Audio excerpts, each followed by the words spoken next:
अस्सलाम वालेकुम फ्रेंड्स। आज का जो सर्विस लॉ से रिलेटेड हमारा मोस्ट इम्पॉर्टेंट टॉपिक है वो है अपील बिफोर सर्विस ट्रिब्यूनल, कि अपील किस तरीके से सर्विस ट्रिब्यूनल में फ़ाइल की जा सकती है। अब कोई पर्सन एग्रीव्ड होगा तभी वो अपील की तरफ जाएगा। एग्रीव्ड दो तरीके से वो हो सकता है। पहला, वो ओरिजिनल डिपार्टमेंटल अथॉरिटी के ऑर्डर से हो सकता है, या फिर उसने डिपार्टमेंटल अथॉरिटी के पास ही अपील फाइल की हो लेकिन वहाँ से भी वो एग्रीव्ड हुआ हो। तब वो अपील लेकर कहाँ जाएगा? तब वो अपील लेकर सर्विस ट्रिब्यूनल में जाएगा। ठीक हो गया। अपील खुद क्या है? अपील एक जुडिशियल एग्जामिनेशन है जहाँ पर हायर ट्रिब्यूनल लोअर ट्रिब्यूनल के डिसीजन को एग्जामिन करती है, क्या ये अकॉर्डिंग टू द लॉ है या नहीं। फिर बात करते हैं सर्विस ट्रिब्यूनल खुद क्या है। सर्विस ट्रिब्यूनल एक एडजुडिकेशन बॉडी है जो कि स्पेशली डील करती है सिविल सर्वेंट के जो मैटर्स हैं उनसे रिलेटेड, टर्म्स एंड कंडीशंस हैं उनसे रिलेटेड जितने भी मैटर्स हैं वो सर्विस ट्रिब्यूनल के पास इख्तियारात हैं कि वो उनकी अपील को सुने। आर्टिकल 212 जो है हमारे कॉन्स्टिट्यूशन का, इसको एम्पावर करता है। हाई कोर्ट के पास भी ये जुरिस्डिक्शन नहीं है। टर्म्स एंड कंडीशन में हमारे पास जो एग्जांपल्स हैं वो हो सकती हैं dismissal, removal, compulsory retirement, lower post पे किसी एम्प्लॉय को जो है भेज दिया गया हो, उससे वो एग्रीव्ड हुआ हो, तब वो अपील फाइल कर सकता है। अब बात करते हैं कौन अपील फाइल कर सकता है। सिर्फ वो पर्सन जो डिपार्टमेंटल या डिपार्टमेंटल ओरिजिनल और अपीलेंट अथॉरिटी से एग्रीव्ड हुआ हो, वो खुद ही फाइल कर सकता है, ना उसका बेटा ना उसकी बीवी, कोई भी उससे रिलेटेड जो है अपील फाइल नहीं कर सकते। अब अपील फाइल करने के लिए पहली शर्त तो ये होगी कि वो एग्रीव्ड होना चाहिए। दूसरी ये कि ओरिजिनल और अपीलेंट ऑर्डर डिपार्टमेंटल अथॉरिटी से उसे दे दिया गया हो, तब वो अपील फाइल करेगा। ठीक हो गया।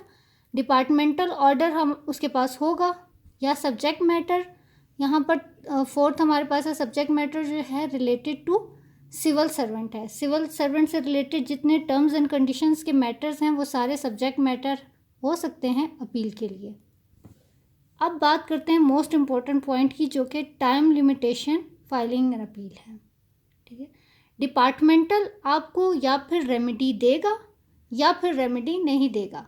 रेमेडी अवेलेबल होगी तो टाइम लिमिटेशन क्या होगी, अगर रेमेडी अवेलेबल नहीं है तब हमारे पास कितना टाइम है।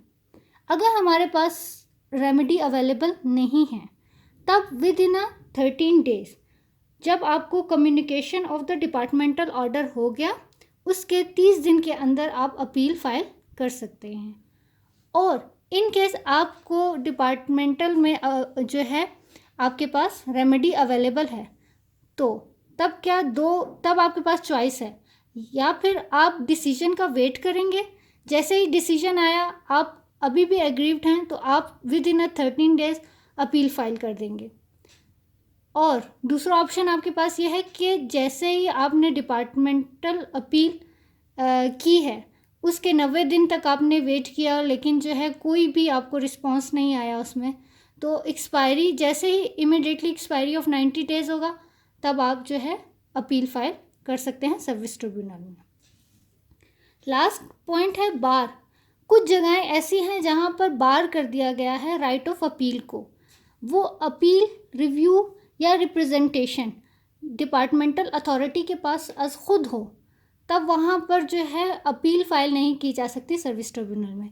या फिर फिटनेस से रिलेटेड कोई मैटर्स हों, लाइक जैसे पोस्ट की अपॉइंटमेंट्स होती हैं, ठीक है, हायर पोस्ट के लिए जितनी अपॉइंटमेंट्स हैं या ट्रांसफ़र के लिए जो फिटनेस का जो क्राइटेरिया होता है वहाँ पर जो है आप अपील फाइल नहीं कर सकते। ठीक है, वो कॉन्स्टिट्यूशनल राइट में आता है।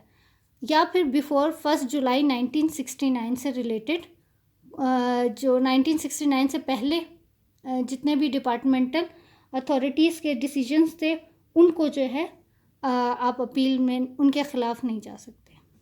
आई होप ये आप लोगों को समझ आ गया होगा। Thank you.